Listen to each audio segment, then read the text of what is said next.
Menya galu ndiye pamenepo udziwa mbuyake. Taonatu kuti anyamata aja kuti mbuyawo ndi ndani, anyamata azikwanjaja.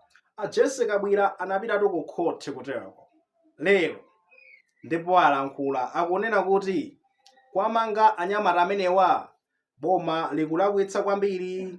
Anyamata amene apatsidwa belo ndikuwamanganso kachikena. Imeneyo ndi mistake imene akupanga, agwiritsa ntchito mphamvu molakwika, ndipo kuwamanga kumeneko akuti akuwamanga pa zifukwa za ndale osatino zifukwa za genuine. Akuti boma mukuyenera mukumbukire kunena kuti anthu amene wawa ali ndi mabanja awo nde mukuwazunza, mukuzunzitsanso mabanja awo. Anthuwa muyenera mwamasule, ndipo zimene mukupangazi pamene mukugwiritsa ntchito mphamvu molakwika yonchi ndiye kuti imeneyi imatchedwa kuti executive arrogance. Akuti kumadzimva kuti niyo ndiye muli ndi mphamvu basi ndiye mukhoza kumachita nazo matama, kulangira wina aliyense amene mukufuna chani. Zimenezozo ndi zolakwika, ndipo mukuyenera musiye zimenezozo ngati kuchokera kumbali ya boma. Iwowa a Jessica Bwira kuwafunsa kuti mukuyankhula ngati ndani, munthu woyankhulira chipani, mukuyankhula ngati ndani. Akunena kuti ndikuyankhula zimenezizi ngati nzika yokhudzidwa. Ndine nzika yokhudzidwa kwambiri ndi zimene zikuwachitikira anyamata amenewa. Ndipo ukambaponso akunena kuti anyamatawa akapita kuselo kucha akuzunzika kumene kuchako, akuti apolisi akumabilibinya choncho basi, kuwabilibinya ndi kuwaphiripita motenawo. Akuti makofi alandira ndithu ku custody kumene koko kuselo ka tinene choncho eti ku polisi.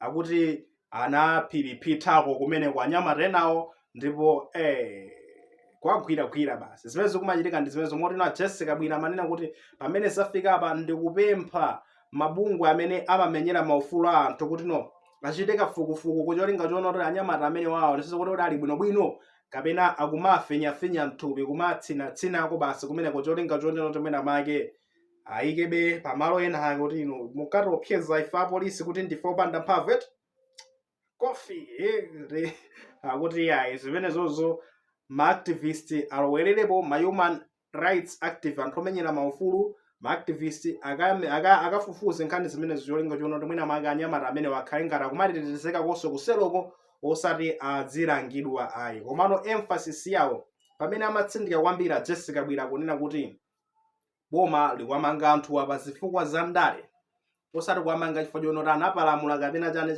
ayi, kungoamanga kumeneko pa zifukwa za ndale, ndipo akuzunzitsa mabanja awo komanso kuwazunza iwowa. Akuyenera amasulidwe anthu amene wawa. Chili kwa nzako chigwire nyanga. Maonatu lero ndi amiyambi tatimenya galu one mbuyake. Ndi apa mwambi wathu wachiwiri ndiwonena kuti chili kwa nzako chigwire nyanga. Nthawi imene iwowa anali kuboma sankagwiritsa ntchito kodi executive arrogance imene akuine nayo, sankamanga anzawo. Tikatere Jabe Muhangu wamangidwa, tikatere iyayi anamalomba amumanganso kudzapanga chonchi, Gangata amumanga nkhaniso zachani certificate Chisaleso nayenso amangidwaso. Tikadzatere chani sitikunena kuti zimilandu zawozo kapena kuti chani kuwayikira kumbuyo ngati magaya amene wamapalamula fine and good, lamulo limene ligwire ntchito. Komano nthawi imene ankawamangira magaya amene wawa milandu ine yoti inachitika kuti 2015 kalekale, iwo akalali mboma kwamba mu 2020 pa kumafika 2025 anthu ndikumamanga mu 2025. 2020 munali kuti, 2021 munali kuti. Kodi nthawi imene ichayi anthu amene wasimumazunzitsanso mabanja awo, kodi kumene kuja kunali kusamangano anthu apa zifukwa za ndale? Kodi kumene kuchako anthu wasamalumidwa ndi udzudzu? Mukuti amene wawa china chonse chimakhala chili bwinobwino? Anyamata azikwanje, inu kodi simunkaona anyamata wakunyamula zikwanje? Inu simunkaona? Tizichita kubweretsa mavidiyo alipo pamasamba amchezo. Nthawi imene ichayi chilichonse chinali bwinobwino, panopa ndi pamene pakuoneka nganga zifukwa za ndale.